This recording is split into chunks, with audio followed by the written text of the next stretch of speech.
Número 1. La urraca de la memoria. Tú eras ese niño al que los padres no podían tener cerca cuando mantenían conversaciones confidenciales. El niño con memoria de elefante para promesas y detalles. El que, sin querer, soltaba secretos repitiendo con exactitud las frases que había escuchado a los adultos, como cuando mamá decía que su jefe era un borde. Tu cerebro era como un dispositivo de grabación en alta definición que capturaba no solo lo que pasaba, sino exactamente cómo pasaba. Y esto no era simplemente tener buena memoria. Tu cerebro estaba demostrando lo que los científicos cognitivos llaman vinculación episódica. La investigación del Dr. Lynn Nadel sobre los sistemas de memoria del hipocampo y los mapas cognitivos muestra que los niños con una memoria excepcional para eventos y conversaciones específicos están desarrollando una integración superior entre distintos sistemas de memoria. La mayoría de los niños recuerdan la esencia emocional de los eventos, como que ir al parque fue divertido, pero tú codificabas detalles concretos con una precisión extraordinaria. Este tipo de memoria detallada predice habilidades analíticas superiores. De adulto, probablemente seas la persona que detecta inmediatamente, y no puede dejar pasar, cuando las afirmaciones actuales de alguien contradicen sus posturas anteriores. Pero hay una ventaja cognitiva aún más profunda. La memoria episódica detallada sustenta el razonamiento analógico. Como recuerdas situaciones específicas con tanta claridad, puedes identificar paralelismos significativos entre circunstancias pasadas y presentes.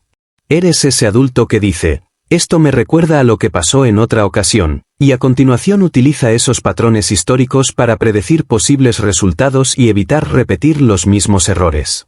Entiendes que las situaciones actuales forman parte de patrones mayores, y tu memoria excepcional para los detalles te permite detectar tendencias y conexiones que a los demás se les escapan, simplemente porque ellos no recuerdan el contexto histórico relevante como tú sí lo haces.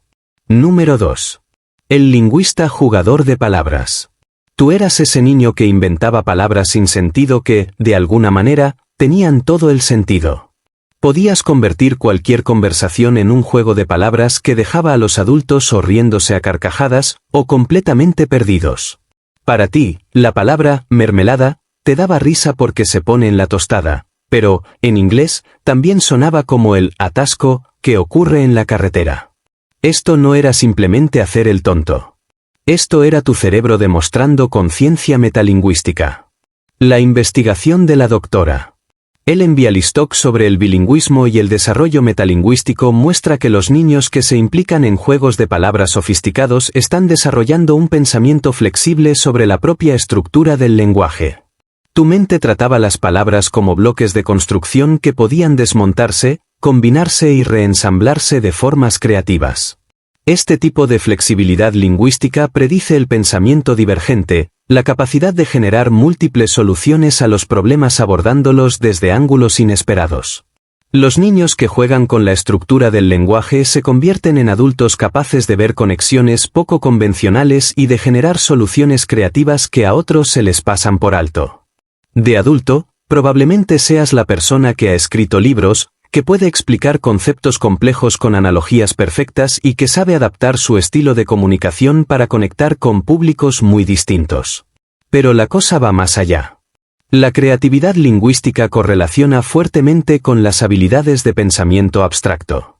Cuando estabas jugando con los dobles sentidos e inventando palabras graciosas, estabas practicando la flexibilidad mental que más tarde te permite trabajar con conceptos abstractos y entender sistemas simbólicos. En lo profesional, esto se traduce en ventajas en la escritura, la enseñanza y la negociación. Sigues jugando con las palabras, solo que ahora usas esa flexibilidad para tender puentes comunicativos y hacer accesibles para los demás los conceptos abstractos. Número 3. El pequeño interrogador de los ¿por qué? ¿Por qué la luna sigue a nuestro coche? ¿Por qué los perros abren la boca? Tú eras ese niño que convertía preguntas simples en agotadoras expediciones filosóficas que dejaban a los adultos desesperados, googleando física cuántica solo para conseguir que parases de preguntar. Quienes te cuidaban a veces lo confundían con una búsqueda de atención, sin saber que, en realidad, tu cerebro estaba llevando a cabo cadenas de inferencia causal. La investigación de la doctora Alison Gopnik sobre el desarrollo infantil muestra que los niños que se implican en secuencias prolongadas de ¿por qué? Están demostrando habilidades sofisticadas de comprobación de hipótesis, típicamente asociadas al razonamiento científico. Tu cerebro estaba, en esencia, ejecutando experimentos con cada pregunta. Cada ¿por qué? Era una hipótesis sobre cómo funciona el mundo y cada respuesta generaba nuevas hipótesis que poner a prueba. Te dabas cuenta de que cada respuesta te llevaba a formular más ¿por qué?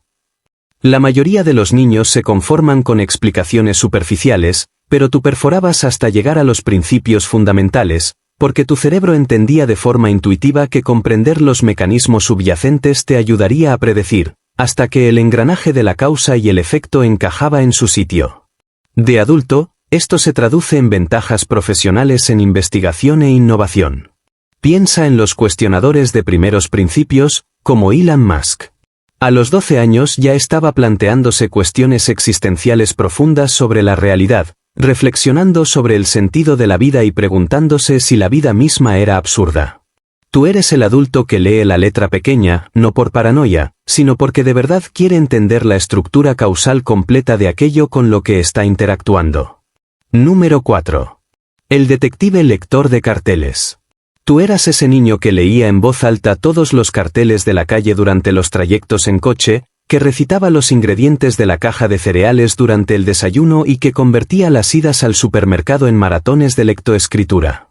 Mientras otros niños pedían caramelos extra del bolso de mamá, tú ibas narrando todo el viaje. Tus padres pensaban que eras un poquito pesado y, a veces, hasta vergonzoso en público.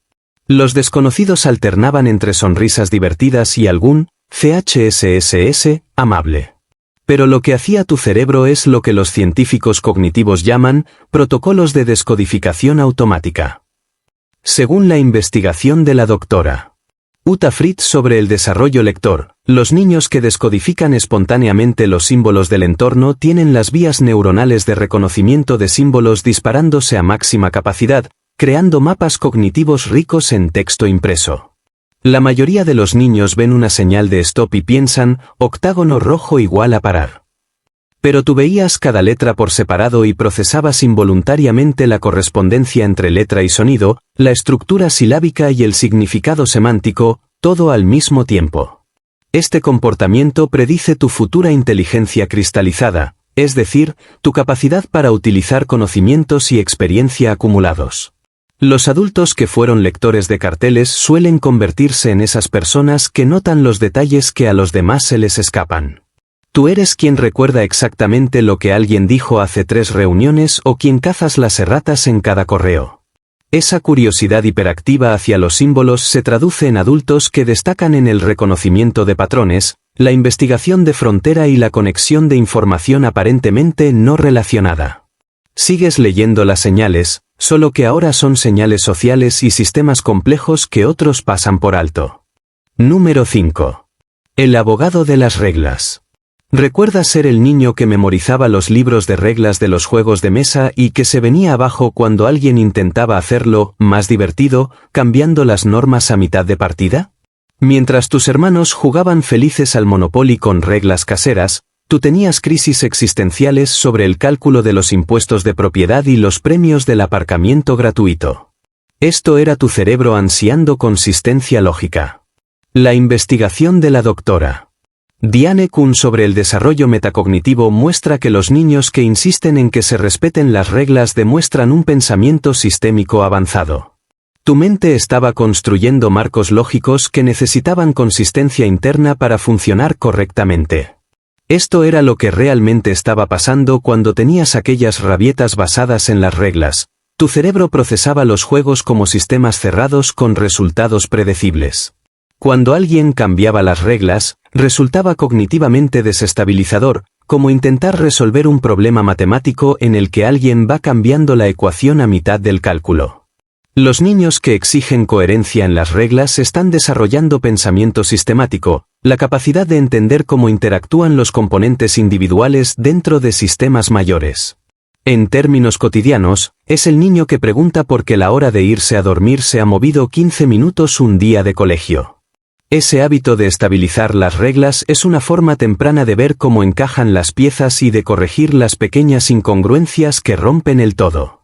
De adulto, probablemente seas la persona que se frustra cuando los demás dan estimaciones vagas sobre procedimientos importantes.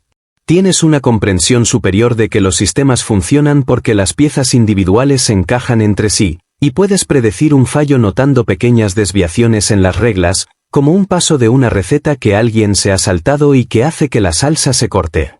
Aquel abogado de las reglas de tu infancia te entrenó para pensar en términos de arquitectura lógica. Y así es, precisamente, como se resuelven los problemas complejos. Número 6. El maestro en miniatura. ¿Has visto alguna vez a niños colocando peluches en fila para enseñarles aritmética, explicándoles con paciencia cómo deletrear palabras y convirtiendo cada trocito de conocimiento en lecciones improvisadas para cualquiera que estuviera dispuesto a escuchar? La psicología que hay detrás de esto está arraigada en lo que los investigadores llaman cognición pedagógica espontánea. Cuando los niños sienten el impulso compulsivo de enseñar a otros, sus cerebros están demostrando habilidades metacognitivas avanzadas, con las que intentan entender cómo funciona el propio aprendizaje y optimizan automáticamente su propia comprensión a través de la práctica explicativa. De adulto, tú eres esa persona a la que los compañeros buscan cuando necesitan entender procedimientos complejos. Entiendes de forma intuitiva que una explicación eficaz requiere modelar los procesos mentales del otro e identificar exactamente dónde es probable que surja la confusión. Los niños que enseñan espontáneamente a los demás están practicando el interrogatorio elaborativo. No se limitan a memorizar información, sino que construyen activamente la comprensión. Aquellos juegos de enseñar de tu infancia eran, en esencia, estrategias avanzadas de aprendizaje disfrazadas de juego. Y esa habilidad no se ha ido a ninguna parte, sigue viva dentro de ti, solo que ahora, en lugar de peluches, tienes delante a personas reales que aprenden gracias a tu forma única de explicar el mundo. Si te has reconocido en alguno de estos perfiles, déjalo en los comentarios y cuéntanos cuál eras tú de pequeño. Porque, al final, esos comportamientos que los adultos llamaban rarezas eran, en realidad, las primeras señales del cerebro extraordinario que tienes hoy.